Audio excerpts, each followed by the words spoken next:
Ladies and gentlemen, welcome back to 20th Century Geek. I'm your regular host, Scott Weatherly, and once again, I'm joined by Tony Farina. We're talking stories. How you doing, Tony? I'm very well. I'm very excited. Yes. Thank you for say my name. Well, I called you, I rang you, and I said, Tony, be my victim. That's what And I said, I'm here to be your victim. Yes, I want to be the one to carry your name. It was a lot less. There's a lot less sexual tension between us. You just said do it, and I was like, okay, sure, yeah, that's fine. We are continuing. Yeah. We started with cars, and now we're getting to carnage. This is and folklore and stories. So yeah, we are covering the Candyman from 1991, Candyman from 2021, and The Forbidden. Which is the original short story from Clive Barker in Volume 5 of the Books of Blood. From 87, I think. 86, 87. And did he publish those individually, or did he just put it all out as a short story? It was all in his volumes. So always in volumes. He never spread them around. No, these were original. So a couple of these, some of the shorter ones, I think, had been published in magazine. But the longer ones, like the novellas and a few others, they're all for the Books of Blood. So this is the first time. Originally, Hellbound Heart was supposed to be in the Books of Blood, but it got a little too long, so he publishes. He turned that into his own book. Yeah. Okay, cool. Yeah. No, I just didn't know because some short story writers, and he's kind of at that stage. I just finished one of our people we just talked about. I just finished Shirley Jackson's biography. Spoiler alert: the patriarchy sucks. That's all. Yeah. Boy. Yeah. Her husband was a character. Yeah. What a piece of shit. So, that guy. Love her though. As you know, we've already discussed her on the show with the lottery. But I was reading her thing, and it's just so funny. But she was in the last kind of age of writers who could make a living selling short stories to magazines. Like that doesn't happen. Like I've had stuff published. You've had stuff published. It's like $50 max. Usually it's just like, hey, we published your work. Here's a free book. You're like, cool. Thanks for that. Exposure, brilliant. Yeah, that's what it is. But it's interesting though that so Clive is kind of at the tail end of that, where he had to just sell it as a collection of shorts. So I didn't even think about that. But I mean, he was clearly inspired by those who came before him. 100%. If you read sort of interviews with Clive Barker, he goes back, he is very open about his influences, both literary and others. I think he's put his own twist on things. I mean, if you do read the Books of Blood, and I highly recommend them, I think they're fantastic. He has a kink. I think he was one of those. He was openly, in the 80s, he was openly gay. He was, he was quite open about sort of like S&M and other things like that, and just added it into stories and stuff like that. So they're the thing is, the Books of Blood lean on that sort of they're also the tail end of the splatterpunk era. So you've got sort of those kinds of books, Sean Houston, James Herbert, even a couple of Stephen King really, but the splatterpunk era. So there's a lot of gore, but you also get some in between it, you get some really interesting, introspective and sort of kind of deep stories. And that's sort of how I feel about The Forbidden. The Forbidden is not overly gory, but before we get let's just spoilers for everyone. By the way, we're going to be absolutely there's no way to talk about these without, and especially with the two movies, the way that they're connected. So let's do it. So the stories are very much sort of interconnected. So both The Forbidden and the Candyman, very close, actually, very good adaptations. But the story is Helen, different surname, but Helen, a grad student in either Chicago or Liverpool, starts to investigate a local housing estate and the graffiti on the walls, intent on writing a thesis on it and its effect on how it reflects culture and the people that live there and that sort of thing. And as she digs into it, she starts to hear the stories of legend of people being killed on the estate, and how they get attributed to different people. But these stories, as she picks away, she struggles to find evidence of these stories. And then this is where it starts to diverge somewhat. In the original source novel, or in the original source material, the estate has a relationship with the entity known as Candyman. And so a woman that she has met with a small child sacrifices her child to create the sensational story that can be attributed to the Candyman.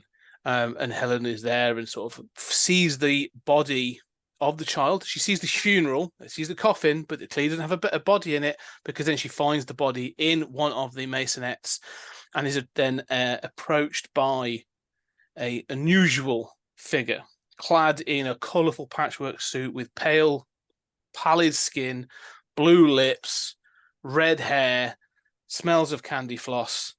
And he is the Candyman. This is a figure of story. He only exists because people believe in him, and this baby has been sacrificed to him. In the film, the Candyman is a bit more of an actual figure. We'll get into it though. But is more of a figure, and he actually sort of takes the baby and attributes it to Helen, and is intent on killing the baby in this bonfire. But Helen saves him, but she dies saving the child. And in doing so, she defeats the Candyman and becomes legend herself, and so becomes the story. But we'll get into whether or not the figure at the end of Candyman is Helen, or is it just a continuation of the entity. 30 years later, an artist. I'm sorry, whatever work he's doing as a visual artist, sign me up. I'm just saying, as somebody who spends a lot of his time doing art, which is writing, I don't look like that. All I'm saying is, I mean, how heavy are his paintbrushes? Jesus Christ. Yeah.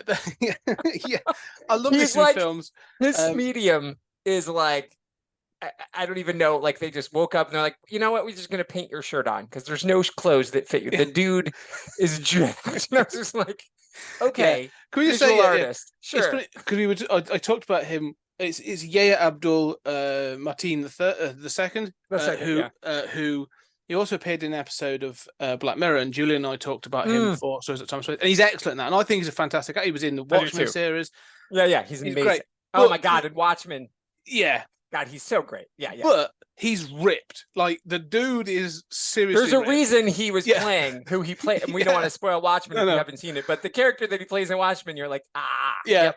So when you do have him as this artist that sort of like going around, you are a bit like, how did you do? Like, what are you doing? Like, this is insane. So yeah, I do love that in films. But they're like, this is Arnold Schwarzenegger. He's a postman, and you go, no, he's not. Like, sure, yeah. That's those sacks are really heavy that he's carried around. No offense, Paul. Yeah, you are totally ripped. That's how Paul became a postman, so that he could look too like Arnold Schwarzenegger one day. Yeah. But yes, he is an artist, painting thing, and he starts again. Sort of, he's trying to look for new work. He comes across the story of Candyman in Cabrini Green, and as he investigates, he gets pulled further and further into it, and eventually finds out that he, spoilers, was the child that was saved by Helen Lyle in 1991. And so, because of the story has to continue, there always must be a Candyman. And then obviously it links very closely with it was very topical. He is killed in a legendary way and comes back from the dead, like taking out a bunch of policemen, and takes on the mantle of the Candyman. Or does he? Let's see. We'll talk. Or does he? Dun, dun, dun. Yeah. So that's sort of it. This is the story, and as it says, this is the story of Candyman, or the story of stories. I'm just going to find the last line from The Forbidden. Yeah. So I love that because this is a wonderful. I mean, there's so many quotes. Well, Clive Barker is a wonderful writer. I'm a massive fan of Clive Barker. But the story at the end of this, like, Helen is trapped in the fire. She's burning, and it just says she watched him this is sort of Trevor as well, her husband, looking for her, but he can't see her in the fire. She watched him questioning this fire watcher and that, but they shook their heads, all the while staring at the pyre with smiles buried in their eyes. Poor dupe, she thought, following his antics. She willed him to look past the flames in hope that he might see her burning, not so that he could save her from the death. She was long past hope of that, but because she pitied him in his bewilderment and wanted to give him, though he would not have thanked her for it, something to be haunted by, that, and a story to tell. And that's what it's all about. This is about urban legend and about having a story to tell, and that's sort of always cool. So let's get into it. So first, I've rambled enough. Let's get your point. No, I love it. I'm all listen. Okay, Go. so this is my first time reading The Forbidden, believe it or not. Now I've read some Clive Barker here and there. I mean, I'm not anti-Clive Barker. I know him more from the film side than from the book side. And it's funny, because he's Clive fucking Barker, but he's just not like, because we have Stephen King. It's kind of one of those things where like we've got Dean Koontz and we've got John Saul. So like there's these American writers who kind of took his place in American culture, which is so he was just one of those guys, like he wasn't everywhere. So I read all those guys. I read some Clive Barker, of course, because I was alive in the 80s. But I hadn't read this before. And so, I always knew it was Clive Barker's The Candyman, and he's got a writing credit on the film. So, and he'd written other films, of course, and he loves film. He didn't direct this or anything, but he was obviously highly involved. And there's a character in there who I suspect is supposed to be him. I know it's not him. He doesn't play that character, but clearly they were like, let's have this guy be the Clive Barker character. And he's going to be as gay and campy as he possibly can and tell the story. And I like that they made that connection to the next one too, with the brother. So I thought that was a lovely shout out. Anyway, so this is my first time I read it. And all I have to say was, boy, you know who loved this story? Neil Gaiman. Oh, yeah, 100%. He read this and was like, I wonder if I could turn it into a whole novel called American Gods. Yes. Unbelievable. And again, and Neil acknowledges he loves Clive Barker. Neil acknowledges he loves, the people who came before him, Neil Adams, he's not pretending that he doesn't have people. But good Lord, I didn't realize, because I hadn't read it before, how much of this was the inspiration for American Gods. So I was, but and again, not in a rip-off way. Neil not a plagiarist way. Yeah, not at all.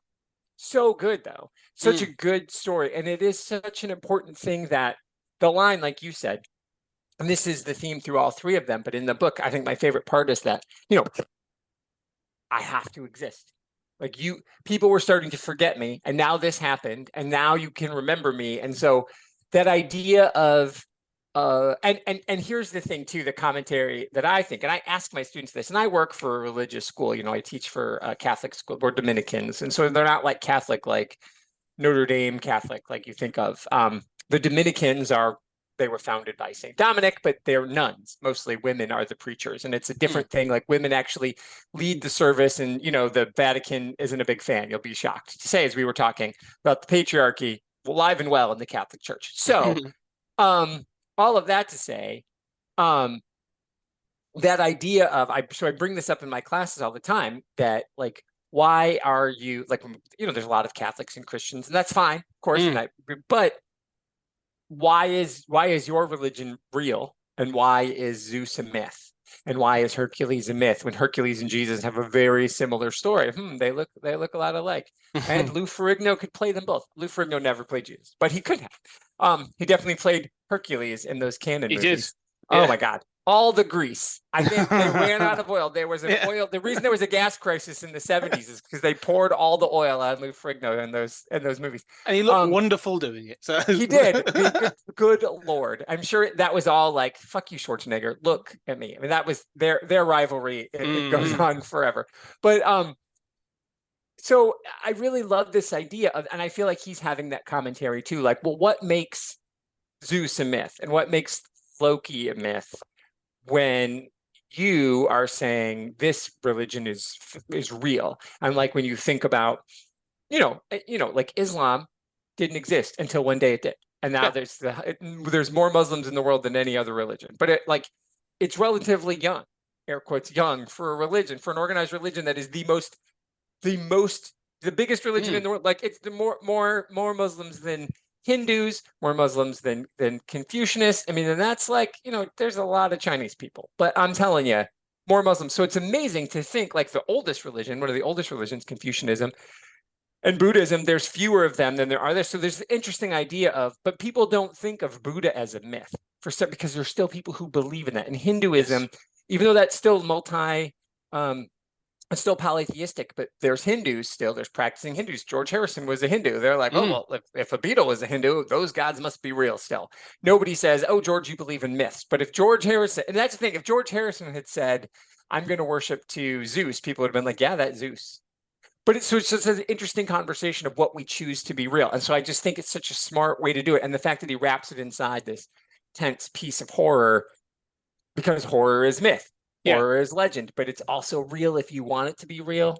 So I just think it's so layered and smart, and it's just a really great commentary on. And again, as an out gay man in the 80s who was being ostracized for being a person, I'm sure he was also commenting on like, well, your God is equally bullshit. Oh, he's an atheist. Like, yeah, right. Yeah, like there is no doubt. Like, Clive Barker is clearly an atheist. Yeah. Yeah, no, I love what you're saying. Like this thing, like I say, this belief, this myth, and how these ideas can take, like a hyperstition. Like, these things that are believed in enough become a reality. Like, we've seen it. Like, all of a sudden things materialize just through things just happen through the will of people. Actions are taken. All of a sudden, like, a religion is born, or QAnon. For example. QAnon, exactly. Like, QAnon is born out of a hyperstition. Like, enough people believe these things that all of a sudden it becomes a reality to some people. One of the things I find fascinating about this book as well is the locale, and not just the fact it's in Liverpool, like Spectre Street, this estate. It's the fact that basically what they have taken, or what he has taken, and we're referring to Shirley Jackson again, is folklore, is rural folklore, and placed it into an urban environment. So he sort of said, like, he's basically, what was a village once of superstitious people is now a housing estate of superstitious people. Like, that's how these people, he's not, because at no point does he say they're stupid or they're ignorant or like that, but he says, like, no, this is just how people work. This is human nature. Like, you get a group of people together, myths begin to grow, like legend and rumor and all this other stuff. And obviously, and it becomes, and you will do anything for it. It's like the line that Belloc says in the original Raiders, right? He's like, it's just a pocket watch. I paid $10 for it. We bury it in the sand, and in 1,000 years, men's like you and me will kill each other for it. Yeah. But it's just a watch, man. Yeah. Like, somebody decided you guys travel through the Twilight Zone. The one where the guys, they travel into the future and they've saved all this gold, and then everybody discovers that they find out that it's worthless. And it was always worthless. Yeah. It's 100%. Always just, it has value because we say it does. I find that I'm more in a position. I'm in this position more and more now, where I sort of like, I see the inequality in the world, in between the genders, between people's different, between minorities, between sort of how the refugees are treated, between the poverty gap and all this stuff, like pay gap, wealth gap, whatever, property being held from people, and I sort of like think, how weird is it that we as a race, we as a species, right, as human beings, willed this crap into existence, and now we just go, well, that's just the way it is. And you go, no, it's not, because it's a fabrication. Like, money is meaningless unless we give it value. Social status is rubbish until you give it value. Like, without being like, a prime minister or a king or a president or the Pope is no more important than any other one person unless you give them that input. And so it's just, at the moment, I've just got to this point where I was literally just sat with my head on the table earlier on, like with my head in my hands. So I was like, man, I'm really sort of having this existential crisis. And I think it's this and the research I'm doing for something else around hell, which has really driven me to be like, yeah, no, we fabricated all this, and it's a nonsense. It is. It's all true. There's a great book. The guy's Antul Harari is his name. He's a historian and anthropologist, and the book is called Sapiens. And it is really good. And he's a historian who's writing a book of anthropology and sociology, and it's really fascinating. And essentially, it's like his thing is like, you know why it's a mile? Because. Yeah. You know why it's $1? Because. Yeah. You know why it's a god? Because. Yeah. You know why these words exist? Like, he's even like, he gets super meta, like, these words that you're hearing, these are fiction. Yeah. It's just we've decided these words mean what they mean. Well, they're not even words. It's a noise. Yeah. That's the point. Right. It's a noise. We've attributed a noise, because this is the same. Because I'll go to, you will travel to, another part of the world, right? You travel somewhere. The most extreme would be China, Japan, or an Arab country, somewhere where the language is and the alphabet is incredibly different. Right. And it's not even like you can't, like, even if you don't speak Spanish, some of the words are the same. Even if you don't speak German, you're like, oh, I get what you're saying. But yeah, when you're speaking Korean, you're like, I've got no clue. This is no alien. idea. Yeah, right. This is completely out of and my they world. feel the same. They're like 100%. letters. How are you getting away with that? Right. Yeah. And they go like, well, I can't understand yours. And you go, what? Well, how? I know what these noises mean. Yeah. You go, well, but I don't know what your noises mean. So, yeah, it all is a fabrication. But this, and that's what I love about this story, is because this is something that's just been given meaning. And it has this mythology that seems to have grown about it on this estate. And I love the fact it's not actually attributed to anything. Like he clearly, like, there'll be kids on the estate. Like Helen never actually talks to any kids that say like, oh, Candyman looks like this. Or, but it's quite clear that he's used as a sort of a, well, if you don't eat your dinner, he's a boogeyman. Yeah, he's a boogeyman. And so I love all that sort of kind of thing, how it's sort of like on this localized estate, like this one estate. But the murders as well, like only one person actually dies in this story, right? A child, which is quite horrific when when you start to when it sort of lays out the events, the logistics of it. But there's these two other stories, and one of my favorite, and they re sort of purpose them for the film, and it's one of my favorite scenes in the film as well. But there's a scene in this where Helen, who has been told that there was okay, is it not Ruthie? Is it Ruthie G? I forget the name of the person she meets. Ruthie G. Yeah, that's her name in the movie. Book. Yeah, Ruthie. Yeah, yeah. So she gets told this story about a man. But in the film, it's a woman next door who was killed with a hook. But in the book, it's a guy who was killed in his apartment. His eyes were gouged out, and he was left there for several weeks or whatever until the body and the smell. Right. So it's sort of the same dog, sort of thing. Right. A similar thing, but it's slightly repurposed. But then she starts looking into this because she can't find anything in the news, and then she goes to like a shopping area and bumps into these two women, and she's like, "Oh, there was a murder on the estate," and then they tell a completely different story. But they're like, "Oh yeah, there was this other story about, in this case, a sort of I think it's a 20-year-old who suffers from learning difficulties and is being teased, and he's attacked in the public toilets and has his genitals cut off." That scene shows over. I mean, that and that, like, they merged that. Really, it is amazing how much they lifted. And I know because Clive wrote the screenplay, but they knew exactly what was important, and that is important. The bathroom. Yes. There's that sense of ominous, the fact that your lead character is a woman and that these are women telling the story, but it happens in a men's room, and it adds to the layer of unbelievability and like myth because they weren't there. They didn't see it. They weren't in the men's room when it happened. It wasn't like a gender neutral toilet. It was a men's room. Like, well, you weren't there, but that's the story. We know what happened. And they were like, we all know the story. They were there. You weren't there. You have no idea. You never saw it happen. Yeah, no one saw it happen. It was a friend of a friend of a friend. It was sort of like, my cousin Jeff's best friend's postman saw it, sort of thing. But I love the fact that story. But I love the way it's these two middle-aged women, and in the film, it's the two cleaners. So at her college, at the college, and they tell a similar story. And I love the fact that there's just these two.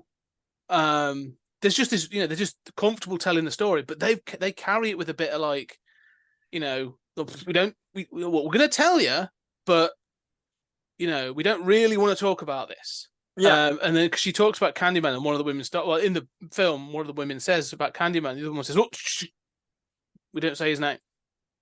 Right, and you don't want to say his name. And it's funny too that's it though. The other thing that I love about it in the book, and this translates beautifully into both films, is they say they don't want to talk about it, but they do. Oh, 100%. They just want to be asked. They don't wanna, they're like, well, I don't know, and they were just like because in the film version and in this, it's like she doesn't know these people. Not like Helen's like hanging out and it is a friend of a friend. It's like these are strangers, but she hears them talking and they hear a thing and they're just like, so you want to talk about it. And this is it's the Q thing, right? It's like, yes, because the people are desperate to talk about the bullshit and they want to spread the bullshit and they want to play the telephone game. And it's that scene in one of the favorite visual examples of the telephone game is in Johnny Dangerously. I don't know if you ever saw Johnny Dangerously with Michael Keaton. Oh yeah, Michael Keaton. Yeah. No, that's Johnny Suede you're thinking of with Brad Pitt. Yeah, no, Johnny Dangerously, where it's young Michael Keaton, and the thing goes down the line, and by the time it gets to the end, he says the thing they said first. And the guy who he said it to, he's like, I didn't say that. He's like, I know this telephone. And that was like because that is how it is. Like that's the game. You say you add to it. You add to the story. Because what goes back to what you said. It's all about story, and it's about like wanting to be the person who tells the story. And so whatever story you tell. Yes. The next person is going to embellish it or add to it or remember it differently. Like if somebody's going to, like read your story or read my book or whatever, read one of our essays, and they're not going to get it quite right. Mm-hmm. And they're going to be like, oh yeah, no, right. This is the thing he said in that essay about Judge Dredd. And you're like, close. Yeah. But that's what you remembered, and that's your version of it. And then, it's like, that's why it's important to check the source material, which is interesting in this day and age. And as you said, the 2021 is so much more on the nose, but even, because of the disinformation age in which we live. But this idea that Helen, in both cases, as a researcher, wants to find the truth. She really is trying to find answers. It's the truth. This is the thing. And in all of these, in both the first one and in the book and the first Candyman film, the reason Candyman comes, he says about you doubted me. Right. Yeah. So the truth is his enemy. That's the thing. The more she digs into the truth, looking at old newsreels and microfilm and all this other stuff, like looking for those killings or looking for who is the Candyman, or like, and the same with Helen. He says, you doubted me, so I was obliged to come. I was obliged to come. Yeah, and it's that thing again, like I had to prove myself. Like I've now got to, like, every couple of decades, every couple of years, I gotta pop back up. I gotta pop up and do some, like Pennywise in it. Every 30 years, every 30 years, something happens and builds this myth around Derry as well. And they pop up in. Did you read the one about this November 1963, the one about the assassination of JFK? No. The kids, he travels through time into Derry. Free it. Oh, yes. And so they're there reading, like singing about Pennywise, like before he's even there. It's such a fascinating thing. It's like he pops up, they're barely in it. And my wife, who had not read it, and I hate clowns, but I read that didn't help. But anyway, she didn't get who those kids were. And she was like, oh, they were interesting. They were like Chris Farley and Wayne's World. Boy, that was useful information that those two kids had. And I was like, oh, those are those kids from there. So it's funny. But even then, even Stephen King with his shared universe, right? Yeah. And I think that is also, I thought of that too, when we read and watch, that it is this interesting shared universe, and that there's, even between 1 and 2, the book and as we're talking about adaptation and story, it is still just a shared universe. Like you said, it takes a turn, because in this, she's actually, in the book, she's just talking about graffiti. But in the film, it's specifically about urban legends. But this is acknowledging the graffiti is part of the urban legend. It's elite, and so it's there. It's a little more on the nose in the one, but it's still this idea of it's shared. It's this shared universe of it is the telephone game of story, and I just love it. Yeah, and that's what's so good about. I mean, this thing, like you say, the urban, because it's about the urban decay as well. I mean, one of the things. I want to get to. I'm going to talk about is this from an anthropological lens as well, but I wanted to just read this because this is one of my favorite lines. Is that "Be my victim." So she's obviously, this is where Helen's gone in. She's confronted by the Candyman, and he sort of said, so he's basically sort of, I was obliged to come and see you. I live in people's dreams. I am the rumor. But he offers her. He says, "Be my victim." "No," she murmured. "I won't force it upon you," he replied. "The perfect gentleman. I won't oblige you to die, but think, if I kill you here, if I unhook you," he traced the path of the promised wound with this hook. It ran from groin to neck. "Think how they would mark this place with their talk, point it out as they pass by and say, 'She died there. The woman with the green eyes.'" And that's it, isn't it? That myth, that thing of sort of like, she then becomes a part of the story, a part of the myth, the immortality of story.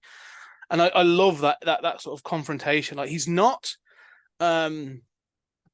he's not aggressive. He's just saying that, look, this is how I live. I'm immortal. Like, you know, yeah, I'll get weak, but every now and then I have to oblige with a killing, but I'll live forever. And he wants her to. And it is true that the victims are often remembered, you know, infamously. And that's not necessarily what you want to be known for. Yeah. You don't want to be remembered as a victim, but that's what's brilliant about what the Candyman asks. He does the murders, but he picks people to say, be my victim. It's different. It's not the same. Like if the dumb girls in the movies or the boys are all these dumbasses who just say Candyman 5 times in the mirror, don't do that. That's on you. But you did technically call him. Yeah. So it looks like he's committing a mass murder, but you asked him to come because you knew what would happen. It said if you do it, Candyman will show up behind you and he will kill you. And you're like, oh, I'm going to do that. You're like, no, don't. But so there is this weird, interesting conversation about consent in all of this because with Helen, he at no point in time, he doesn't do anything to Helen that she doesn't allow to have happen. Yes. It's so fascinating. And but he wears her down. It's not like he's not an abuser or a serial killer. He is. But, and I have to say too, that as we definitely need to talk about this stuff you were saying. I do think that the story of him being called the Candyman in the book makes way more sense than in the movie. Yeah. Just for the record, like he's literally a Candyman. Well, what's funny is about the book, and we'll get that because I want to obviously you've got to compare the Candyman to the Daniel Robitaille, the Tony Todd version. They have to sort of they clearly get to a point in the film where they're like, we've got to give him a reason as to why he's called Candyman. Yeah. So we're gonna have to give him. We're gonna have to introduce honey and all this other stuff, and you're a bit like, okay, it's not the best, but it was an origin. but it's still a story. It's still a story. It is still a story, and the bees show up. I mean, the bees are there. Oh yeah, they're in the novel, but they make way more sense in the story. Yes. One of the things I just wanted to just point out, because there is this anthropology. Because we'll shift into the film as well in a minute.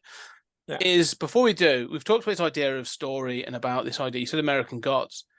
There's two of the characters that really, when I was reading it this time round, sort of jumped out at me. I was thinking, oh, this has really sort of come, other characters. The first one is the idea of Kaiser Soze in Usual Suspects. Nice.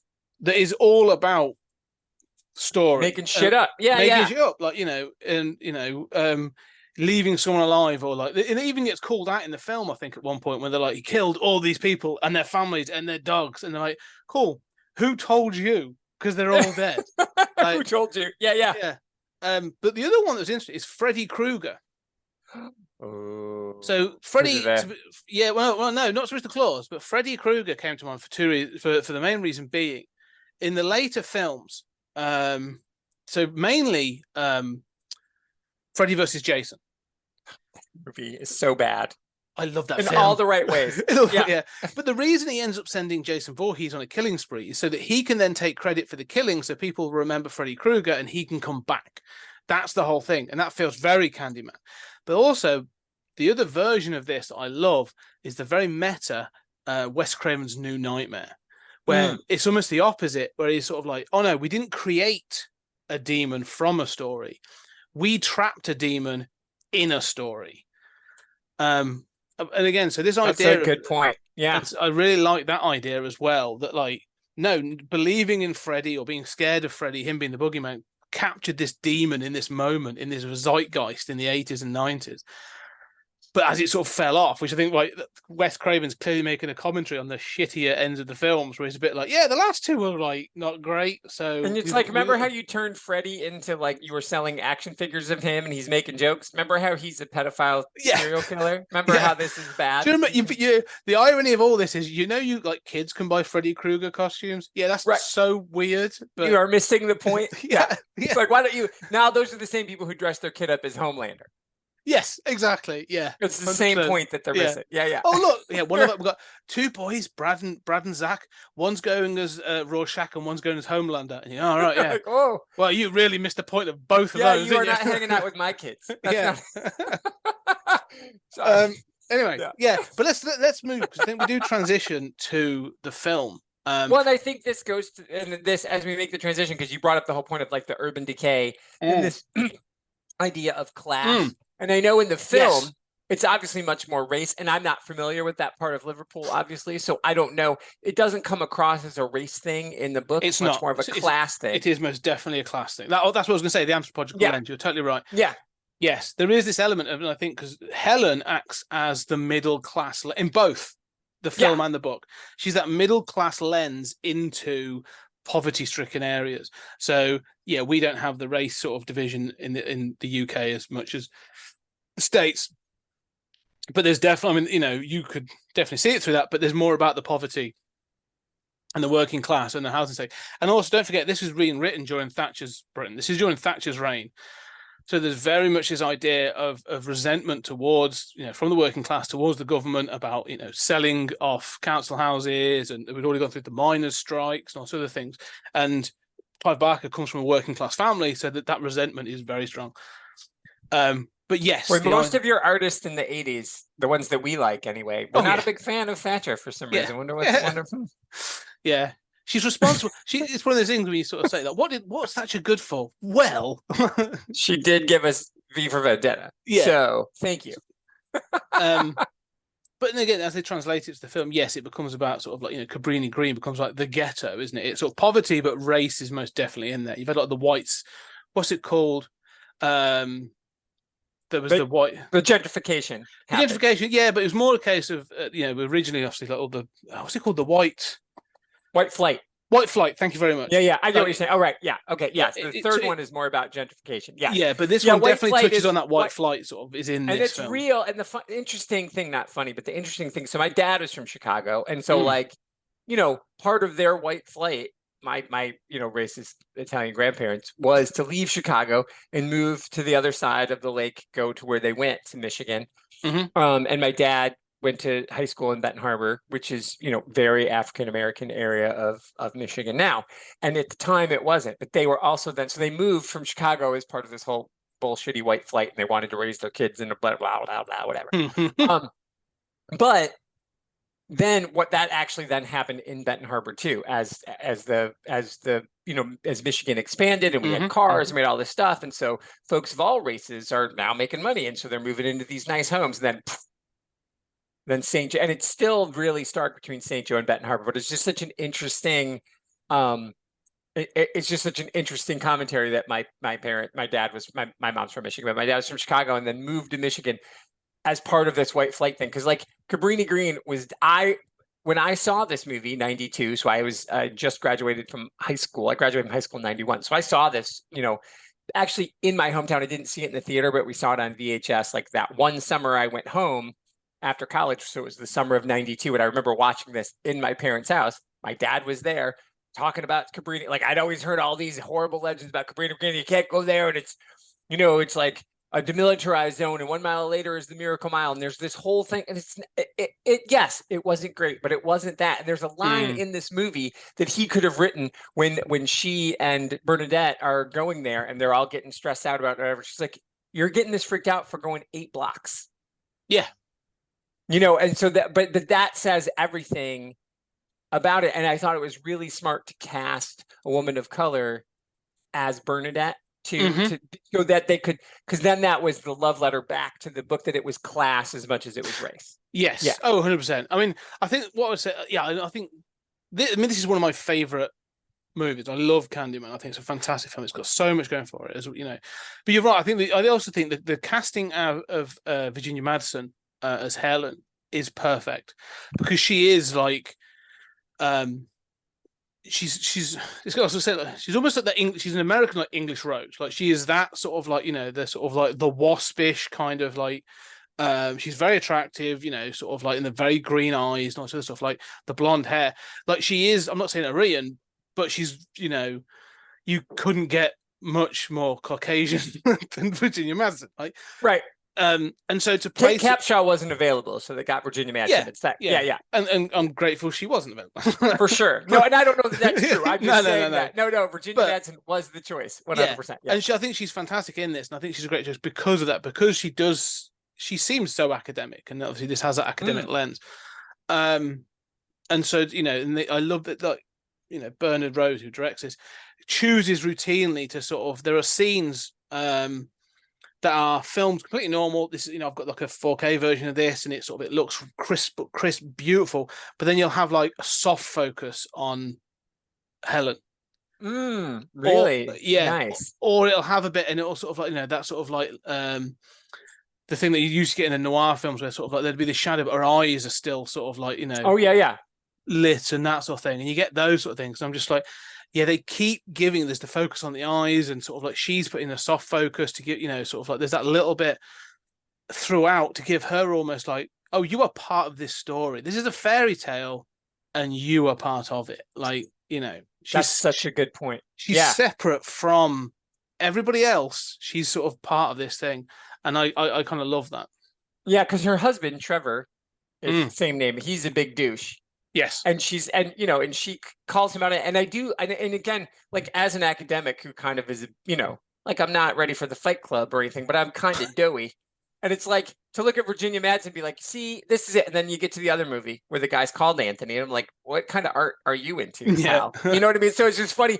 It's also an interesting conversation on what attractive can look like in 1987 or 1992 and in 2021. You're like, because everybody is like, do you know any ugly people in Candyman 2021? And you're like, oh, these are just normal looking people. Yeah. Like, oh, you're just so normal. They have everybody just looks regular. Yeah, there's a dinner scene in it, and it's like, wow, this is a bunch of like seriously attractive people at a table here. This is statistically speaking, this is not possible. I know. Got in the 2021 version. I'm like, really? And it's like the one movie, the one Western that they made not long ago, that had Regina King in it, and you know what I'm talking about. Yeah, I know what you mean. Yeah. Idris Elba, like everything about it. It's like every movie. Like, listen, I've seen Westerns before. Can someone be ugly? And this, you're like, and then Zazie Beetz shows up. You're like, I guess not. I guess everybody in this part of the West. This is the cleanest, sexiest Western I've ever watched. Ever. I mean, everybody who keeps showing up. You're like, even a bit part. You're like, can there just be one normal looking person in this movie? No, everybody. Jonathan Majors. You're like, good God. Yeah. Just get one Uggo. And that's what, so it's just funny to look at the 1987 because nobody's like disgusting. You're just like, oh, look at normal people. So it is a good casting because Xander Berkeley, like I say, Xander Berkeley, who plays Trevor, her husband. He's one of these actors who's been around for years. He appears in so many things. But like he's just a normal guy. Like he's just a normal dude. Right. And you're just like, cool. Because I do think too, this is all of that to say the casting then of Tony. Yeah, Tony is so iconic, and he's so, and that's why it works. That just like you just cast these bunch of normals, and then when he finally shows up, and that voice and that he's so powerful and he's so big and he's just imposing. Yeah, but like and classy as fuck, and he like looks cool in that coat, and you're just like, so it's great casting because he is, if you cast him first, you're like, okay, we got to have somebody who's just going to be such a stark thing. And like, you're right, what you said about, and I didn't think about it, how like he's the prince, she's the princess in the fairy tale. Right. It's so good. That's great. I love that. And even at the end, that bears fruit. Well, it's sort of, because this is one of the only issues I have with this film. It's not so much an issue, it's a nitpick, let's say, because I think it's so good. But it's more about the translation and sort of this idea of adaptation, and it got worse in the sequels. Like I'll mention two. I won't mention three because three is one of the worst films, but two sort of continues this idea. But this idea in Candyman, the difference between Candyman in the novel, in The Forbidden, is a non-human. I don't know. Let's say God. He's a myth entity. That's all he is, like Pan who's been brought into existence. Yeah, he's manifested. He's a hyperstition. Like he only exists because he is believed in. Obviously, you got to translate that to film, and if you were to literally translate the figure of Candyman as described in the book to film, like it would be ridiculous. It wouldn't work. And I think even Clive Barker has acknowledged that the change made complete sense. So you obviously have Tony Todd, and so you've got this sort of Tony Todd, and he obviously then goes into the race thing. So they then go back and they give him a backstory, and they don't name him in this one. They don't name him in Candyman 92. He gets named in the sequel. And But he is this story. There's this story of an artist linking through to the next film. There's a story of an artist who falls in love with a white woman, and the father gets angry, and he's basically hunted down and executed. His arms cut off, honey's poured all over him, bees sting him to death. And Candyman. It doesn't work. The name just doesn't work.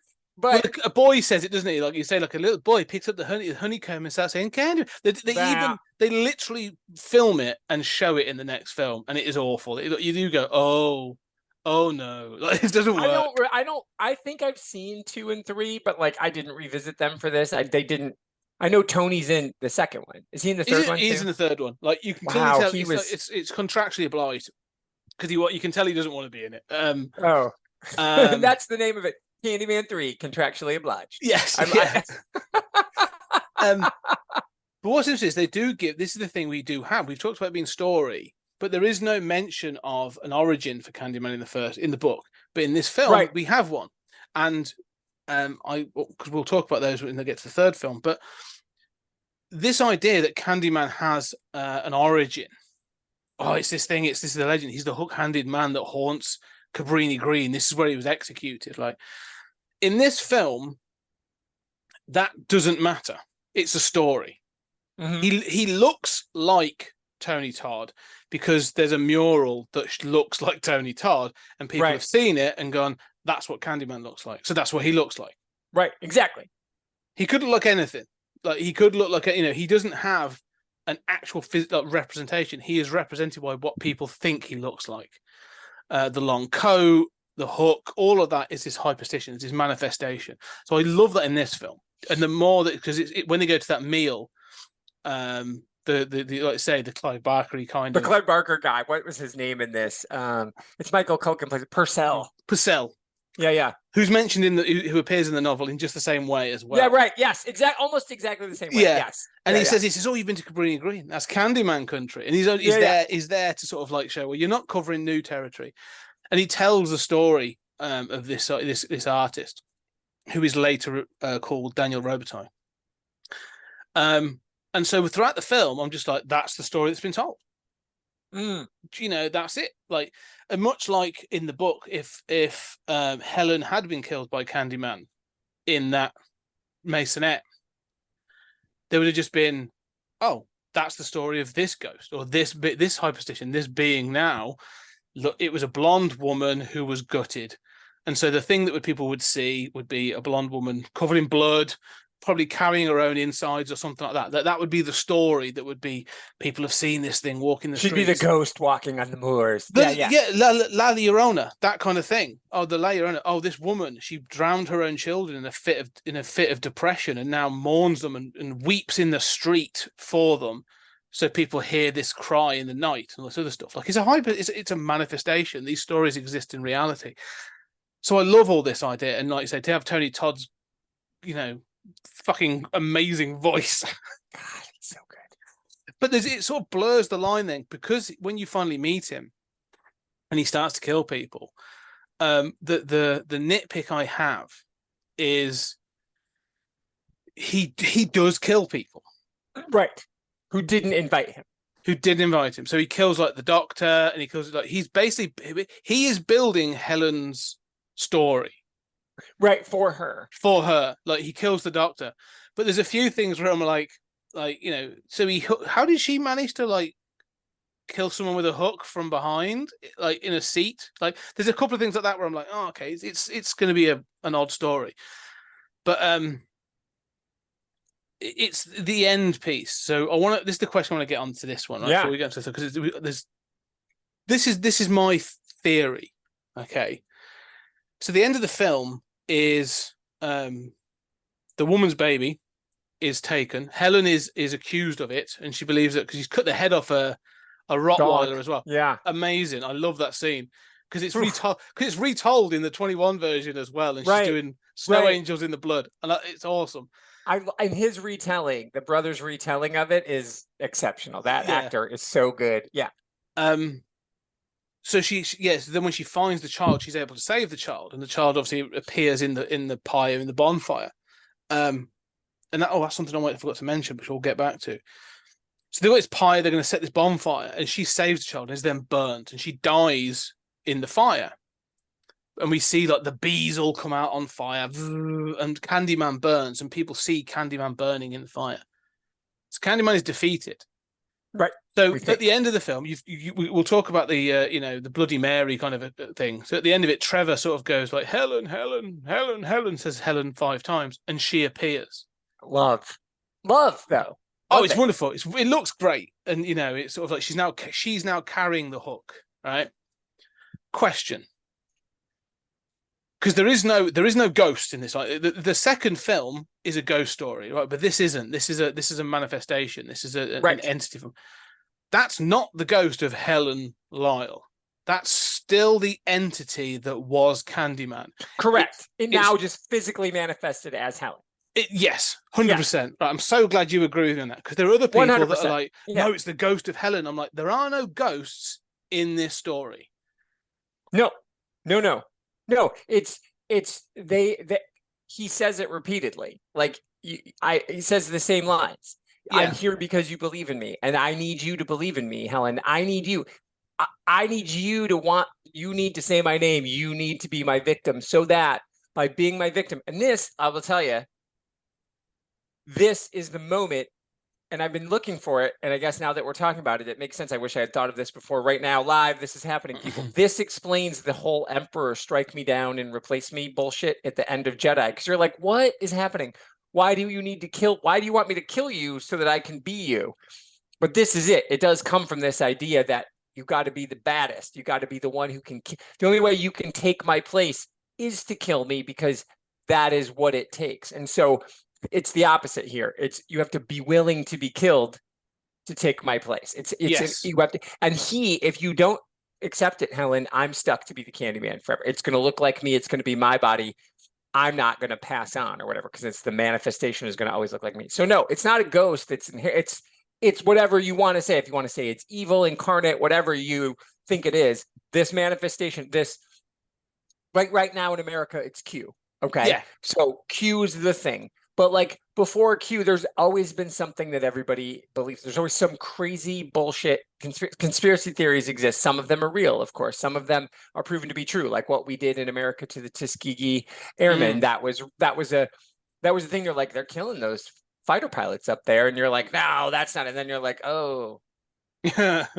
You did. We gave them syphilis and watched them die. That was bad. So then when that thing happens.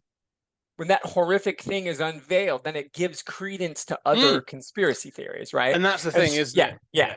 And that's always the problem, is because then there's no evidence, and you go, "What? There was no evidence of this," and no evidence becomes evidence. Exactly.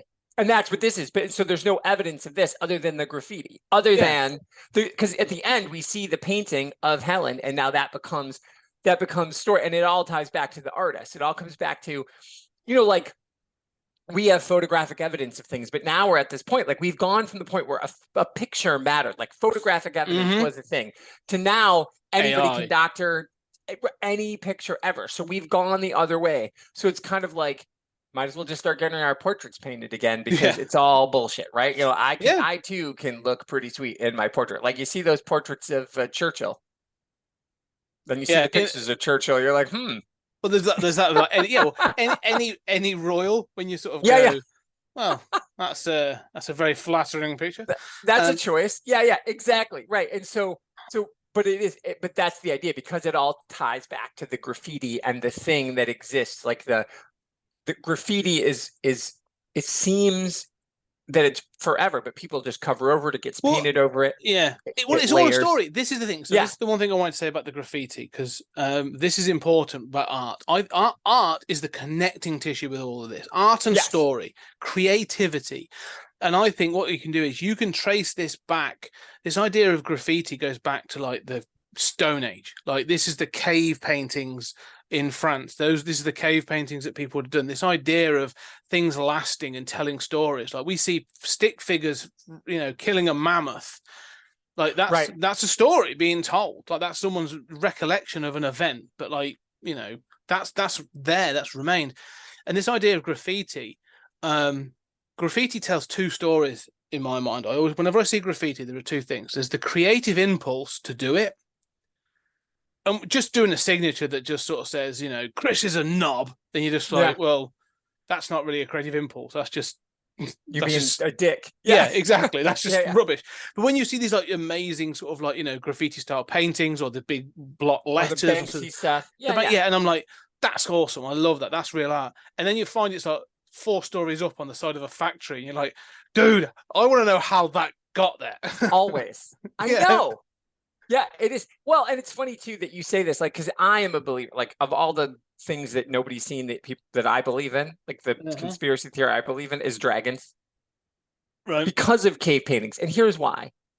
There were no phones, there was no internet, there was no letters being sent around. But in South America and in Africa and in Asia and in Europe and in North America, you will find a cave painting that has fucking dragons on the wall. So I'm sorry.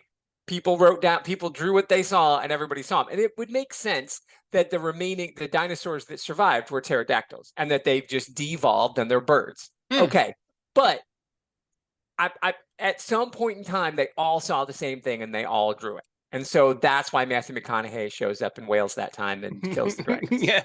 And he was dressed like you. Film. Rain you of, very much got your sporting. Rain of Fire, massively underrated. I love that film. But you know what I'm saying? So like to me, that's the thing. And so it's that belief. Like I mean it sincerely. Like pass a lie detector. I believe that at one point in time there were dragons. It only makes sense to me because all these people were writing down the same thing. Like, and again, Pennywise is also real. Pennywise is real. Yeah, I think all these ideas. This is the thing about ideas, isn't it? I love this word. Like the idea, this idea of hyperstition, of manifesting something just through will of belief. Yeah, is incredible. And they've shown this is true. I mean, if we go back to this, is obviously Candyman. You've heard. I don't know if have you ever heard of the Philip experiment? No. Okay, so quick side note, and then we'll get on to the third film. Of the bits. But the Philip experiment was in the 1970s, 1974, 3, 4, something like that. Anyway, it was a university in Canada. And what they did is they said that, like, ghosts aren't ghosts. They are a manifestation of our belief. Maybe telekinesis, maybe this, maybe that. So they did an experiment where they tried to create a ghost. They gave it a full biography. So an origin story, a life story. Yeah, called Philip. He was I forget what the full biography was, but he was basically sort of like a Tudor or a Victorian or whatever. Full biography, okay? And they read about it. They talked about him. They told stories about him. They were trying to create this idea that he was real. Anyway, it didn't work for the first 12 months because they did it under laboratory conditions. So then they transitioned and started to use spiritual conditions. They started to use a Ouija board. They used seances and all sorts of stuff. And all of a sudden, something talked back. And this thing talked back, said, yes, I am Philip. It told these stories. It responded to questions that they sort of knew, sort of at first that they knew the answer to because it was part of the biography. But then it started to expand and they introduced things of its own biography. And there's lots of sort of like interesting things around this. There's from a parapsychological point of view, there's people that it was a manifestation, it was a hyperstition. An egregore is the sort of the magical term for them. Others are like, actually, no, it was a demon or ghost that already existed and just took on the mantle of this and to that. But there's this idea that those people in this group, these 9 people that did this experiment, fully believed in Philip. And so Philip existed. Manifestation. And it's the same thing. It is. Well, it's like with anything that we tell our kids. Like, if kids believe in Santa, and they believe because you tell them and they see him and they hear him. Yeah, and kids are scared of ghosts under the bed because they're there. Yeah, no, I get it. I hear you. I think that's awesome. I'm going to totally look into the Philip experiment, which is a less brutal experiment than the Stanford prison experiment. Yes. There's worse. What they did on college campuses in the 70s, for God's sake. Yeah. To have been born at the time. Anyway, but so the thing is, like, this film, I think this film is what I love. The Candyman. I'm a huge fan of it, and I'm glad we talked about it. But the sequel, I want to quickly just touch on so there's the sequel called Farewell to the Flesh, which is set in New Orleans, and it actually starts with Purcell, the guy we've met in this film, and he's now writing a book about Helen and Trevor. So he's writing a book about the Candyman in Chicago and Cabrini Green, and when he's in a bathroom, someone calls upon the Candyman, and he gets killed. The whole opening of the film is actually really good. Like the opening of the film is really good. It goes off the rails a little bit after that. I still kind of like it, but it goes off the rails. But then what you find out is that the Candyman, this person, he tracks down the original story of this black artist that fell in love with a white woman and so on and so forth. And he finds it's this guy called Daniel Robitaille. And then he finds out that Daniel Robitaille had children with this woman. They do acknowledge that she got pregnant. She got pregnant. Right. And so the descendant of Daniel Robitaille is the main character of the second book. And it's all about going back, and it's set in Louisiana. It sort of explores about this idea of plantations and slave ownership and generation. No, not awfully. Like, it acknowledges sort of like you're still connected kind of thing. Like, you know, this history exists, but it most definitely makes it a ghost story. Like, the Candyman of 2 is not a story entity; it is a ghost of Daniel Robitaille, like, without a doubt. Gotcha. Okay. And so it's a good ghost story, but it's not a great. It doesn't follow on from Candyman. Sure. Anyway, so let's jump to 2021. Okay. Yeah. Like I said, I don't remember anything about that, but yeah. I mean, I'm looking at the Farewell to Flesh, and I was like, oh, I recognize a few of those scenes, but yeah, I'm glad we didn't redo them all. Yeah. To skip to 21. So I watched them back to back, as you suggested, and I went back and forth on whether or not to. Because we were doing this, of course, I was going to re-watch it. I'm glad I had not watched 2021 before this. I'm disappointed in myself because it was great. And what I would have done, so these are two incredibly different films, but when Trainspotting 2 came out, I deliberately didn't rewatch Trainspotting. It had been years. And I went into it, and because that Trainspotting 2 is about their false memories and about what they think they know, and like, what they're, Renton and the way that they remember him and the way that he remembers them, and he and Sick Boy's relationship, and like their kind of bullshitty memory, and the way that they shot it with like some cuts from the original film, but like sort of out of order, out of focus. It made me love that second movie so much because I was feeling that with them. Like, I didn't watch it and then go see it. So I wish I had done that with Candyman 2021. I think. But watching it the way that you recommended, which was just back-to-back days, it's fucking amazing. I loved it. I was shocked at how good. I heard bad things about it. And I knew Jordan wrote it. I was like, I'm going to watch whatever he does. It was just one of those things I just didn't get to. But I thought this Nia DaCosta great. The cast is exceptional. Yeah. So I was really thrilled. I was just really thrilled. I really liked it. I love this film. I think this is a really solid film. Like, there's people that moan about it. I think it hit. What are they pissed about? So that it's so good.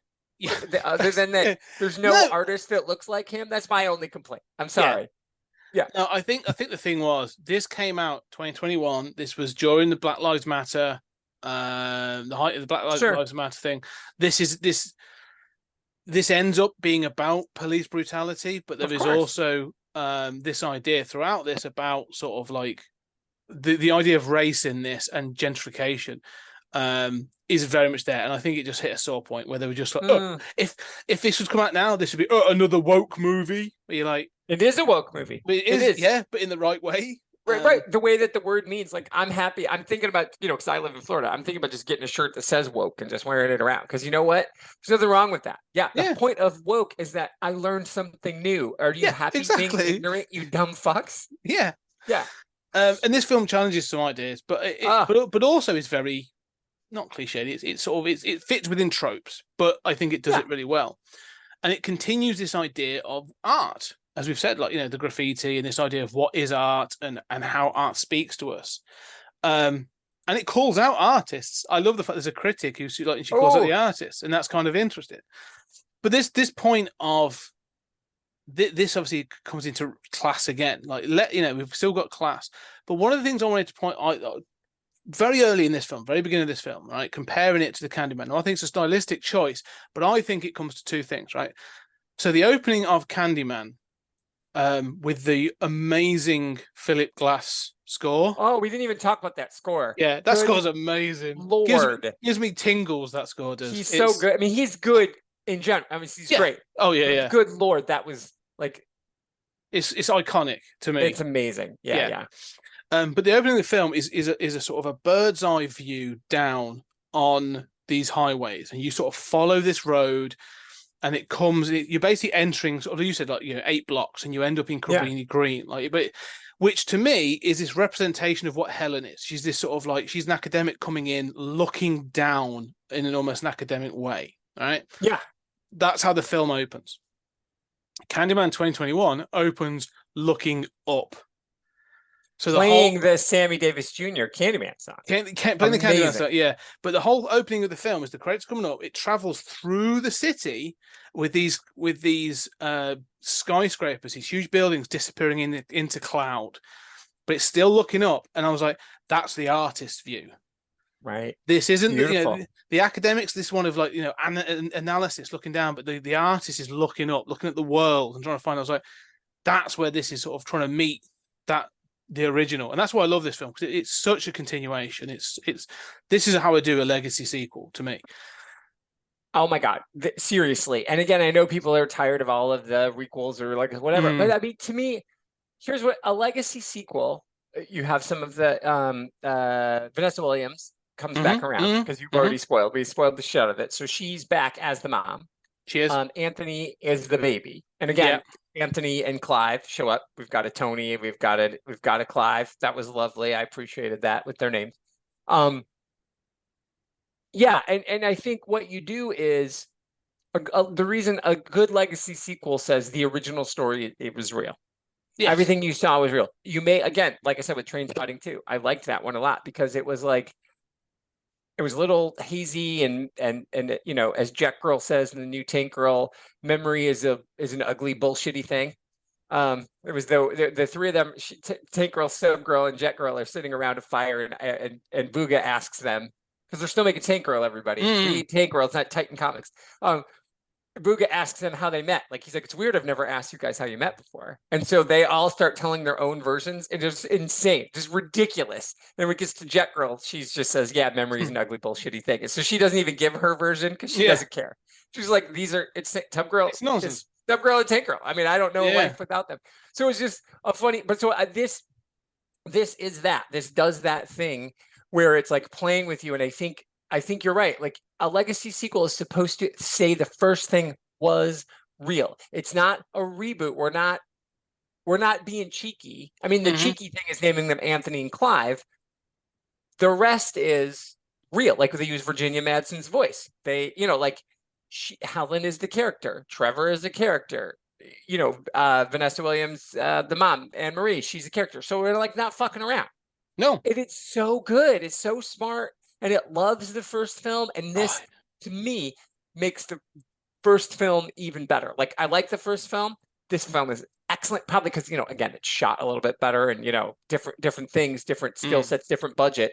But it makes the first film, watching it together, because they're only 90 minutes each. And so, in the way that movies are now all 3 hours, like at you, Scorsese, you can just go ahead and play this as one film, and it's right. Shorter than a Scorsese movie. Together, they're one superhero film. So, right.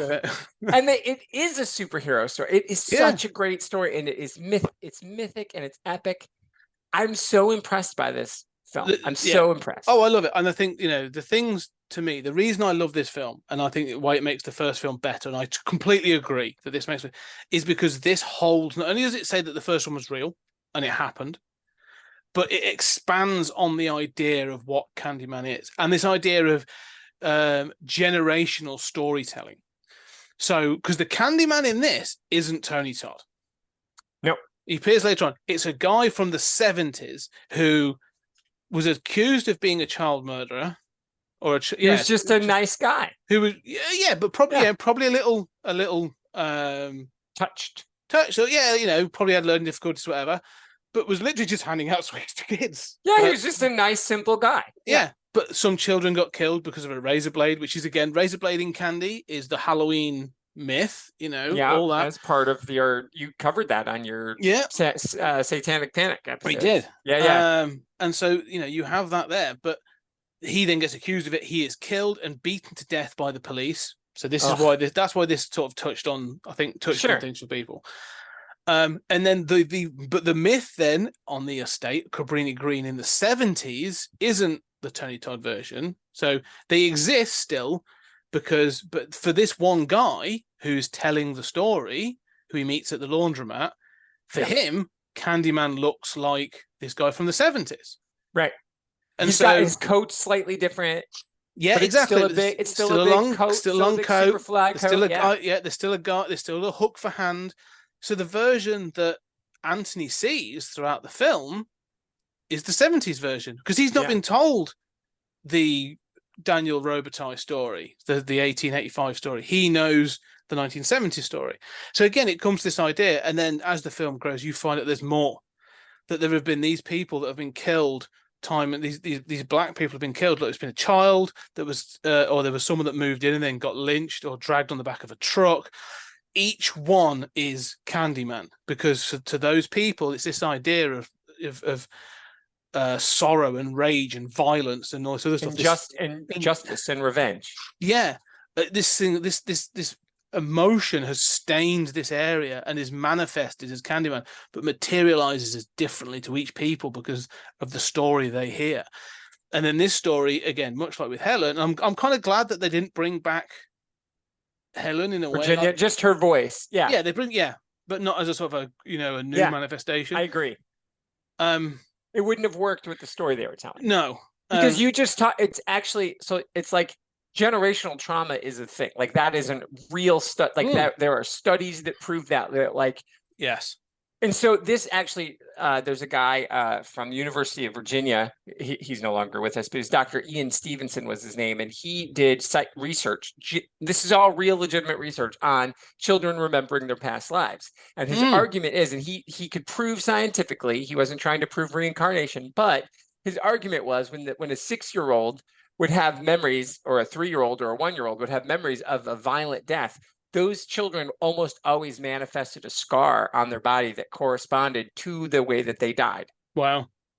And the scar existed before they could talk. So like one was like a kid who, when he got older, remembered being shot through the mouth.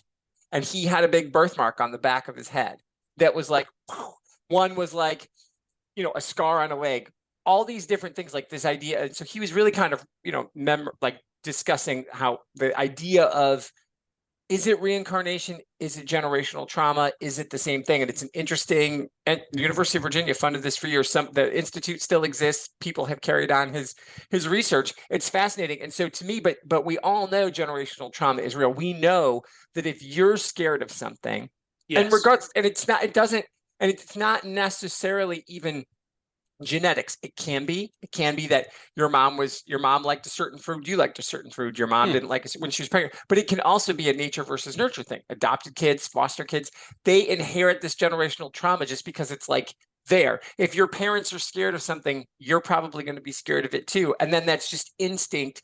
Then when you have your kids, even before they can speak, before they can feel your tension, and it moves down. So there's a whole generation of young black men who are afraid of the police in Chicago. Go figure. Go figure. Right. So it's and all from the same area, and that's what makes Anthony stand out, is because he's not. No, he is, but he isn't, because there's this whole conversation that when he finds out that he's the baby, he's like, no, I'm from the South Side. Which has its own different trauma. But when we meet his mom, she's not in that part of the South Side. The South Side of Chicago is not the best part of town.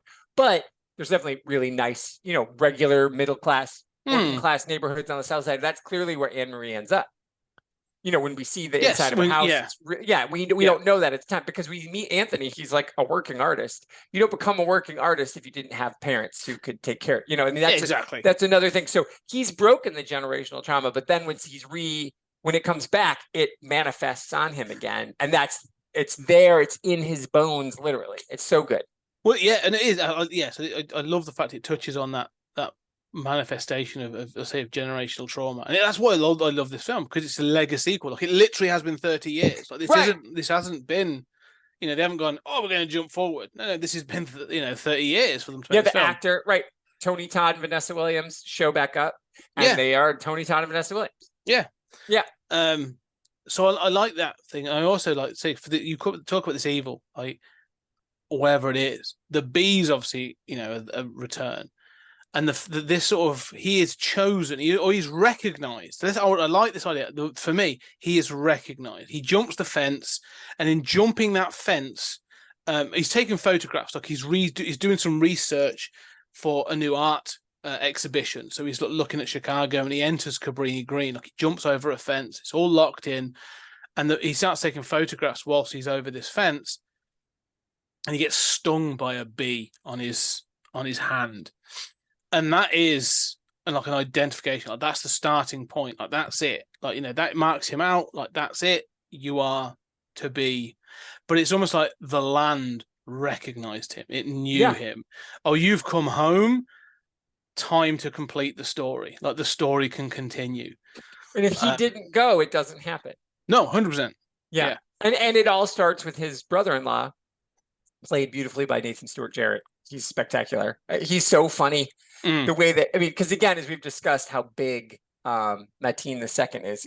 He's a giant of a man. He is. And Nathan Stewart Jarrett is not at all. And he's like playing it over the top, like can't be gay, is, you know, effeminate gay. And he's like, I'm gonna kick his ass. He's like, and his boyfriend's like, I guess I'll stomp if I have to. And it's like his small, tiny Jewish boyfriend is like, I don't really. He beat us both up just for fun. Like it was just such a funny, but again, because of the way that the story is told, again, like it's a ghost story. And Troy turns out all the lights and he's going to do all this stuff. And that is, again, it's just the interest, just enough. He's looking for inspiration. Anthony's looking for inspiration. He needs something. And so the story ignites in him. And if he ignores it and is like, nah, I'm going to do something else. Yeah. But because, like you said, the stories live, stories inspire us, stories make us do fiction. And what I love about this is, well, this is negative. This isn't great. You don't become a hook wielding serial killer, folks. But story matters, art matters. We believe that. Like it's what we do. It's what we do for fun. We tell stories, we write stories, we engage with stories. We pass them on to our children. Because how you can be inspired by fiction. You can be, and that's his whole thing, like this idea of art. He's painting portraits, which again goes back to the original story, right? The original story, he was a portrait artist. He's painting portraits of him. And what he does through this weird dissociation, you don't realize what he's doing at first until it all comes clear, which you've explained. It's all these different men. You don't know that at the time. He's painting all these portraits of people. He's taking all these pictures. He's not painting any of them. No, he was going to be doing like, he's seeing these images. Yeah, he thought he was going to do like a cityscape of Cabrini Green, but instead he's painting these pictures. He's like compelled to tell their story, to pay it forward, and to like inspire or warn or whatever. And so it's an fiction, nonfiction, whatever. This movie is so good because of when it was. That's why I am disappointed I didn't see it when it came out, because I would have loved it even more. I mean, everything Jordan Peele does is timely, dude. Can't wait for the Jordan Peele retrospective in 30 years. And everybody's like, Hitchcock who? Jordan fucking Peele. Let me tell you all about it. Dude had his finger on the pulse. Oh, but that he did. See, and that's just it, where you know, so did Hitchcock, but he also had his finger on the pulse of really attractive blonde ladies. Where Jordan Peele's like, I'm just going to tell really scary fucking stories that are relevant, social, because he understands horror is social commentary. Oh, 100%. This is so good, and everything is true. And I love that the 1970s story. I hate that it happened to that Candyman, but like, because he was beaten to death by the police in 1977, it just that is what continues to happen to these black men, to these black bodies just trying to live in space. Like, you're put in this space, Cabrini Green. We're putting you here. Yeah, we've shoved you in this space. You're ghettoized. Yeah, but we're still going to come and beat your ass. Yeah, you're in your own space. Well, that opening scene, so that you get the flashback of how the Candyman you see in this is killed, and you see it's a younger version of this guy who works at this laundromat, and it's sort of his story from when he was a kid, and he goes down to do the laundry. You know, so I love the fact they can see that he owns his laundromat, but he was he was doing the laundry when it happened. So that, you know, there's all these nice connections. And this guy literally comes out of a hole in the wall, offers him a sweet, and he's just like, he's not wholly scared of him. He's just like, Jesus Christ, it makes him jump. But he still takes the sweet. Yeah. But because he's made a noise, and they are looking for this individual, you've only seen two police officers. You've seen a car, and they're a bit like, ugh, have you seen this guy kind of thing? Yeah. Disinterested. The moment they hear this scream, like, cops out of nowhere appear and just flood down this staircase, and all almost knock this kid out of the way. Like they grab him and drag him out of the way, and he drops the suite. And all you just hear is like, yeah, they beat him to death. That right there and then. Brutal. Yeah, right there in the laundry. Yeah, like they were just waiting for this moment, and it is brutal. So yeah, but it's a story, like you say. He then leaves, and then you see flashes of it happening. This Candyman then kills again, and is sort of, or the Candyman, the entity kills again, but is seen as this person. Yeah. And obviously that's when as it infects Anthony, and he sees himself. Like there's a scene where he sees himself in a mirror, and he's reflected, and he sees the 70s version back in when he's at the art critics, which is a great scene. So good. But it all sort of culminates. Like this is the thing, like you said, I love the fact that it manifests through the art. He is telling, and I wanted to talk on this thing about the art, because the other thing I love about this film is before this film was released, they released a short, and it's available on the Blu-ray. I might be on the DVD, but it's they use stick figures for like shadow puppetry. Shadow puppets, they're through, and that's at the end of the movie. Yeah, over the credits. Over the credits, and that was released as a short on its own. Oh, that's amazing! And it's on YouTube as well. And you can watch all of it, and it has the music in this is great as well. I love the music as well in this. I think it's a great score. I'm not sure who did it, but it works well. But this idea of sort of like it shows these sort of shadow puppets telling the different stories, and you get like Daniel Robitaille, and then you get all these different sort of people. You get like a little boy, and everyone's on a bike, and everyone's like pointing at him. Everyone points at him for some reason, and then there's another when he gets lynched, and there's another one who just moves into a house. And then he gets dragged on the back of a truck. There's another one that wouldn't pay. He was charged triple, so he sort of decided to leave, and he gets an axe in his back. And there's all these stories, and they sort of like they culminate, and you see 70s Candyman. And then it ends with Anthony. So good. It's so good. But it shows this sort of, like you say, this is going to keep happening. And it's like you say, Nia DaCosta and Jordan Peele are telling this story of generational trauma through fear of the police and also the stuff, that the black perspective, which is really interesting, really cool. But from a story, just the Candyman idea of this being, this entity is just exists on this estate, and it's a piece of land, and keeps manifesting in the identity of whatever the story is that these things were. The people will continue to tell stories, and as long as they do, this thing will exist. I mean, to me, this is almost like a Constantine story. The fact the first one's set in the novel set in, or the book set in Liverpool, I was like, oh, this is such a Constantine story. Like Constantine. It would be. No, you're right. It actually, well, and like the way Joanna and John. Yeah, that is a great point. Oh, yeah. Nice. I love that. John Constantine versus Candyman. That would work. Like I'm in. I'm on that. Write that happen. Make that manifest that into the universe. I will. Would probably be like, I'm all for it. I'm putting it out there. But yeah, just we're at time as we sort of get to the end. But like, So, any thoughts? My final, two final thoughts. Number one, both movies are 90 minutes. People, and they cut it to the bone, but they are so fucking amazing. Like like a 90-minute thriller. They're both horror movies. They're bloody and stuff, but they're not like jump scare horror movies. The fear is, as you've been saying, is in. So I appreciate their brevity, and they knew what to cut. They knew how to tell a story. They got in and they got out. That goes back to Clive Barker's ability to write short stories, right? And that idea that a short story, and this is what this whole series that we're doing is, short stories to film, and that, nobody wants to turn a short story into a 7-hour movie, right? No. We don't need that. But this one short story inspired a movie, which inspired a legacy.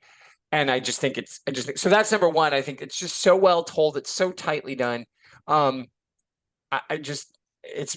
magnificent. Number two, and this is, Tony Todd should have been a way bigger star. Yes. And in certain circles, there's a picture, I've seen it, of our friend Tanya Todd met Tony Todd at a convention once, which is super cool. And I think she should just say forever, this is my uncle. Same name. But I would. He and I have the same first name, and I cannot go around and say it. But, and he did the voice of Zoom on the Flash TV show, which is great, like the Grant Gustin Flash. So, there's like, Tony, of course, you need a dark, scary evil speedster. What's Tony Todd doing? Like, I'm sure everybody on that show was freaked. I don't know if he was on set or if he ADR'd it, but whatever. I would just say I worked with Tony Todd. But what I want to know, and you are research, why isn't he a bigger? What happened? Is it because he was just a black man in 1990s? Yeah, no. I mean, he did some track and stuff, but he just wasn't the star that I think he should be. He's in Crow, obviously, but just not.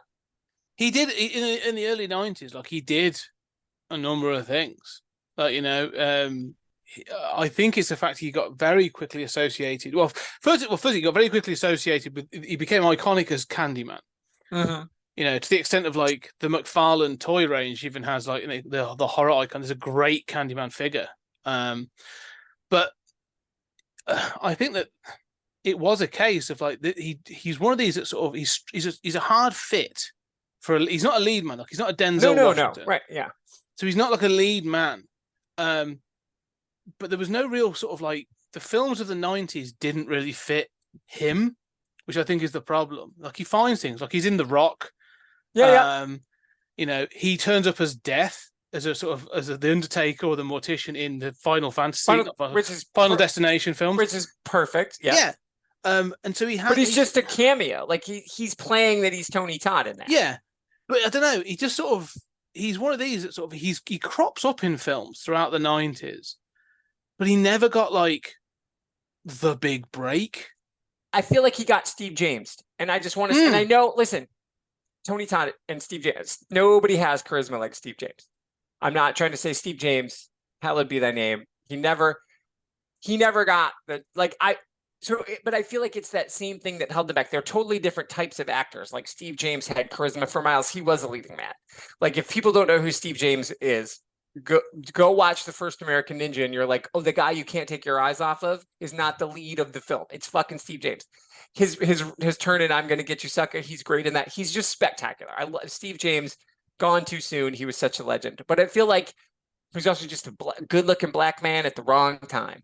And is that just what happened? Like, but he was before Tony Todd's time, and it's like, and did Tony Todd crawl so Sam Jackson could walk? Is that what happened? No. Well, no, because I think I would say so if you look at the early 90s, right, or the late 80s, early 90s, it's Hollywood's. I'm probably not the best person, but Hollywood's sort of like black Rolodex is kind of thin. It is very thin. All right, you've got Eddie Murphy, Denzel sort of coming through. But even in Virtuosity, they wouldn't let him and Kelly Lynch kiss. They cut the scene. Yeah, exactly. Like, there's still, a lot of those late 80s, early 90s. You get sort of like, even like, say, Die Hard. You get Al Powell. Sort of like, you get sidekicks and you get supporting characters. Which is why, funnily enough, like the idea of Spawn, of a comic about a black, superhero and a black family and stuff, was like, oh my god, this is unusual. Yeah. In '92, it just wasn't there. Like, you had to be a big star. Like, don't forget, Denzel didn't. Morgan Freeman was the same. Like, Morgan Freeman came along, did Driving Miss Daisy, Robin Hood, Prince of Thieves. There was side characters. There were never. Shawshank Redemption is really what made Morgan Freeman, but he was never a leading man. Like, there was never those roles. Wesley Snipes, the only reason Wesley Snipes really got, and it was because he was like, oh, he's the black action star. Cool. He can do martial arts. Like, he soared Steve. He climbed off Steve James' back. 100%. 100%. 100%. And I'm sure he would admit that. I'm sure he would say, without Steve James, there's no me. Yeah. Oh, yeah. And there's also, I forget whose name it is, but there's the black martial artist from the 70s as well, sort of with Bruce Lee, Summit Kelly, whose name escapes at the moment. So there's always been those, they'll acknowledge them, but they don't climb. It's not until the mid to late 90s that it really takes off. Like, with Will Smith, Denzel comes through a lot stronger. Eddie Murphy still killing it. Sure. Yeah. So it's not really until then that it sort of just at the right. And again, I get it. He's got he's definitely a great horror presence. He's creepy, he's big, but it's just like, I don't know, I just feel like his presence is so good. It's not like he's a bad actor. His voice, No, he's good. Voice acting is really hard, and he's a really good voice actor. Is. Like you said, his iconic voice shows up in things, and you're like, well, that's Tony Todd.